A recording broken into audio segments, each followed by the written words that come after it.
안녕하세요, 김산책입니다. 저번 영상에서 이 작은 수초왕을 복구하겠다고 말씀드렸는데요.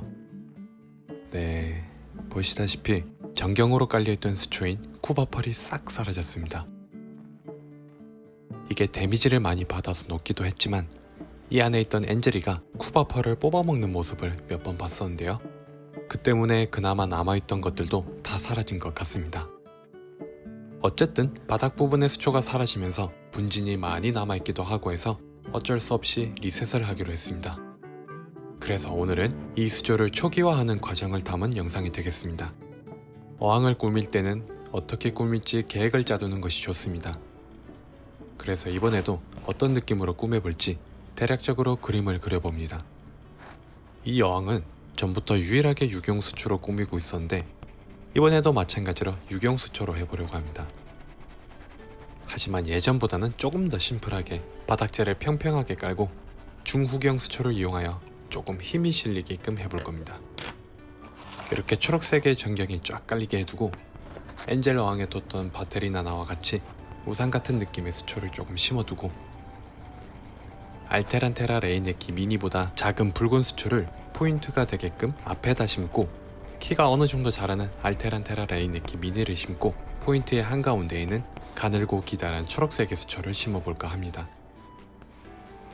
레인네키 미니의 경우엔 잎의 윗면이 약간 갈색을 띠고 있어서 다른 붉은 수초와 시너지가 나쁘지 않을 것으로 생각했습니다. 전경 수초는 이전에 쿠바펄을 심어 부드러운 이불 같은 수초를 연출했다면 이번에는 유럽의 평원을 모티브로 하여 잔디와 갈대를 합친 듯한 이미지를 지닌 수초를 해볼까 싶습니다. 추상적인 이미지라 어떤 느낌인지 감이 안 잡히셨죠? 그래서 저 또한 마찬가지로 헷갈렸기에 해답을 얻으러 단골 수족관에 방문하였습니다.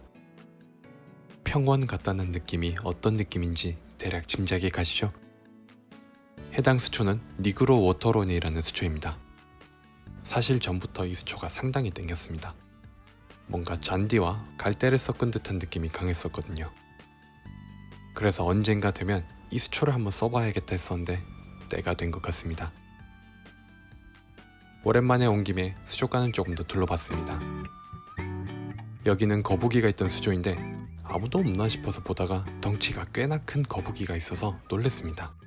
원래는 고개를 내밀고 있었는데 제가 예상치 못한 크기에 당황하며 놀라면서 이 친구도 같이 덩달아 놀라버렸습니다. 그래서 이렇게 고개를 집어넣고 있고요. 상당히 반응이 좋은 진주린. 엔젤이들이 벽에 달라붙어서 밥을 달라는 모습과 닮아 귀여워서 한참을 보고 있었습니다. 이 친구들은 블랙 루비 바보이고요. 흔히 접하는 수마트레인 줄 알고 봤는데 왠지 좀 예쁘다 싶어서 이름을 보니까 다른 종이더라고요. 호화로운 주택을 넘어서 궁궐에서 거주 중인 베타입니다. 아무리 좁은 공간에서도 살 수 있다고는 하지만 그래도 이렇게 큰 멋진 수조 속에서 있는 모습이 훨씬 더 보기가 좋았습니다. 이 수조를 보다가 집에 와서 베타가 있는 30큐브를 보니 정말 한없이 작아 보였습니다. 자, 쇼핑을 마치고 집에 돌아왔습니다. 기존에 가지고 있던 소일과 수초를 이용할 것이기 때문에 사온 수초는 그렇게 많지 않습니다. 이것은 니그로 워터론으로 전경으로 깔릴 수초입니다. 그림에서 초록색의 넓은 면적으로 있던 공간을 담당해줄 식물입니다. 여기 붉은색과 초록색이 섞인 것은 킹 크림슨으로 포인트로 둘 수초입니다. 갈색과 붉은색의 조화를 이루고 있는 알테란테라 레인네키 미니와는 다른 색 조합이라서 한번 데려와 봤습니다. 다음은 어항 내에서 시원시원함을 담당해줄 기다란 수초인 사지타리아입니다. 약간 대파 같은 느낌이 있습니다. 그리고 기존에 있던 수초인 알테란테라 레인네키 미니입니다. 애초에 좋지 못한 곳에 있다 보니까 상태가 좋지 않습니다. 니그로 워터로는 잎이 이렇게 생겼습니다. 약간 잎이 옆으로 퍼져 있는 잔디 같은 느낌이랄까요? 어떻게 보면 잡초? 킹 크림슨은 이름값을 하는 것 같습니다. 절제미가 넘쳐 흐릅니다. 오늘 끓여 먹을 라면에 대파를 넣어야겠습니다.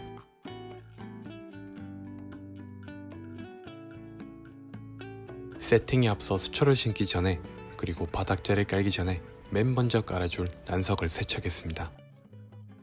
세척은 꼭 하고 사용하시길 바라고요. 난석을 맨 먼저 깔아두는 이유는 박테리아를 형성하기 위함입니다. 세척을 하고 나니 알록달록하며 색조합이 좋아서 잠깐 동안 보고 있었습니다. 세척한 난석을 깨끗이 청소된 어항에 놓습니다. 난석을 놓을 때는 곳곳에 퍼지게 하는 것이 아닌 벽면으로부터 조금은 떨어뜨려 주는 것이 좋습니다.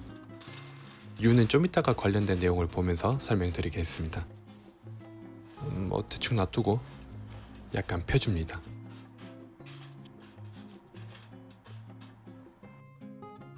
어항은 빈 수조가 가장 예쁘다는데 그 말이 어느 정도 공감이 됐습니다. 그리고 난석이 정말 예쁜 것 같아요. 바닥재를 깔기 이전에 작업이 끝났으니 바닥재를 깔아주도록 합시다. 유경수초를 키울 것이기 때문에 평소에 자주 쓰던 샌드 바닥재가 아닌 소일을 사용하였습니다. 바닥재의 목표 높이는 5cm입니다. 대략 이 정도 깔아두고 높이를 재기 위해 만능 카드인 홈플러스 카드로 소일을 고루고루 펴줍니다. 이 카드는 어항 벽면을 긁을 때도 사용하고 어항 뒤에 시트지를 바를 때도 사용하고 무튼 정말 만능입니다. 자로 높이를 측정하고요. 5cm가 안되네요. 조금 더 깔아줍시다. 마찬가지로 조금 더 붓고 카드로 펴줍니다. 아까 제가 난석을 바닥에 깔 때는 어항 벽면에 닿게 하지 말라고 말씀드렸던 이유가 바로 이것 때문입니다. 특히나 어항을 자주 보는 시선에서 난석이 수조 벽면에 닿아 있으면 이렇게 예쁘지 않게 난석의 모습이 밖으로 드러납니다. 실제로 보면 꽤나 보기 싫은 편이고요. 시선이 거슬려서 안 보이게 안쪽으로 넣어뒀습니다. 약간은 보이는데 이 정도면 되지 뭐. 좋습니다. 아파. 수초를 심기 전에 바닥재를 어느 정도 적셔줍니다. 항상 꾸며놓은 수조에 물을 채울 때는 바로 붓는 것이 아닌 뭐라도 깔아두고 부어야 합니다. 안 그러면 바닥재가 난리 나는 것은 물론 수초가 흩날릴 수도 있으니 꼭 깔아두고 부으세요. 그리고 아무리 뭔가를 뒀다고 해도 물을 세게 부으면 그 의미가 없으니까 조금은 살살 부어줍시다. 소일이 물을 머금으니 높이가 낮아졌습니다. 그리고 5cm라는 높이가 높을 줄 알았는데 생각보다 낮기도 해서 6cm로 올려주기로 했습니다. 또 붓고 부은 후 카드로 다듬습니다. 바닥재가 원하는 높이로 쌓였고 물도 어느 정도 채웠으니 수초를 심기 전에 수초에게 영양분을 제공해줄 비료를 심어줍니다.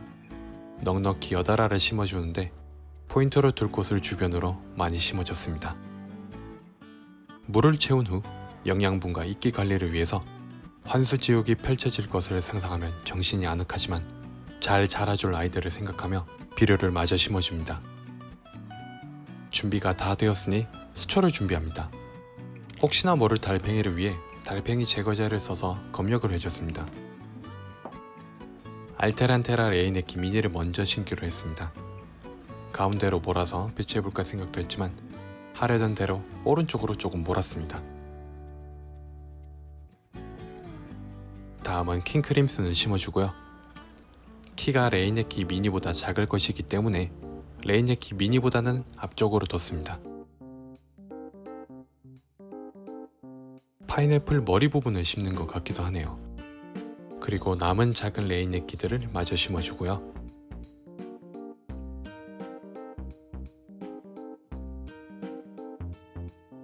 다음은 대파가 아닌 사지타리아입니다.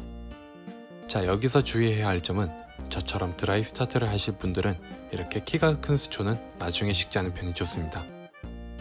드라이 스타트를 하는 중에는 윗부분이 마를 수가 있거든요. 물을 바로 채울 거라면 상관은 없습니다. 다음은 감초 역할을 해줄 워터코인. 개인적으로 자랐을 때가 가장 기대되는 수초 중 하나입니다. 포인트 수초들이 모여있는 곳에 한 촉을 심고 전경 수초들이 많이 모여있을 곳에도 한 촉 심어둡니다. 자, 마지막으로 전경 수초인 니그로 워터론을 심을 차례입니다. 가장 난이도가 높은 구간인데요. 벌써부터 걱정이 앞섭니다. 세척하고 보니까 니그로 오토론의 모습이 상당히 귀여웠습니다. 갑자기 이 속에서 귀여운 캐릭터 하나가 튀어나올 것 같기도 하고요. 이 뭉쳐진 부분을 풀어봤는데 마치 식빵 같습니다. 케찹, 머스타드, 초장과 같은 소스를 곁들이면 참 좋을 것 같아요. 이제 한쪽 한쪽 모내기를 시작하도록 하겠습니다. 재밌다면 재밌고 힘들다면 상당히 힘든 작업입니다. 어렵거나 그런 건 딱히 아닌데 허리를 숙이며 한 곳을 계속 응시하기도 하고 손에 힘도 들어가고 해서 꽤나 힘이 듭니다. 하지만 힘을 들이지 않고 뭉텅이로 듬성듬성 심으면 예쁘지도 않고 해서 이때만큼은 힘을 조금 쓰는 것이 좋습니다.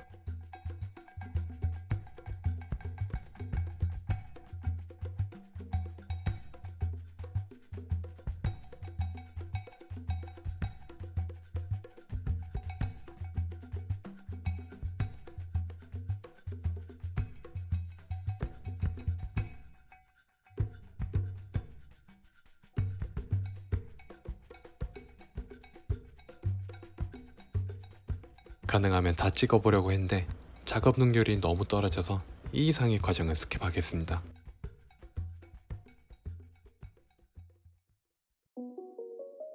주변에 전경수초가 있으니 포인트 부분도 더욱 돋보입니다. 킹크림슨과 레인의 키미니, 워터코인 그리고 사지타리아의 조합 어떨지 기대가 됩니다.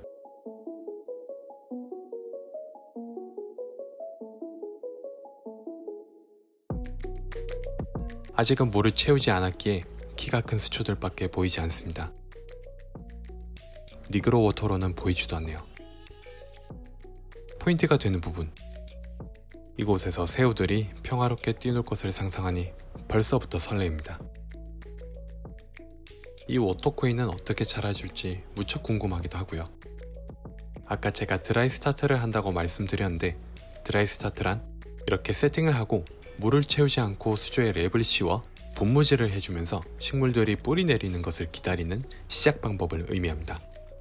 여러 수초들이 안정적으로 뿌리를 내렸으면 했고 이렇게 물을 채우지 않은 상태에서는 훨씬 많은 이산화탄소를 땡길 수 있기에 광합성을 원활히 할 수가 있습니다. 물을 채우고 2탄을 공급해줘도 아마도 이렇게 하는 것이 성장은 더욱 빠를 겁니다. 여튼 대략 2주 후에 물을 채워보려고 합니다. 그 전까지는 조명을 하루에 8시간씩 쐬주며 기다릴 예정입니다. 영상을 업로드하는 오늘이 벌써 일주일이 지난 시점인데요. 상황을 봐서 일주일 후나 조금 더 뒤에 물을 채워보겠습니다. 이 수조에서는 라스보라 갤럭시와 체리새우나 블루벨벳 새우를 키워볼 예정입니다. 네, 오늘은 어항 리셋을 하며 다시 한번 유경수초로 수조를 꾸미는 모습을 보셨습니다. 다음 영상은 엔젤이의 근황을 또 한번 다루거나 나무 수초들을 화분에 심어보는 영상이 될 것 같습니다. 시청해주셔서 정말 감사드리며 영상 마치도록 하겠습니다. 지금까지 김산책이었습니다.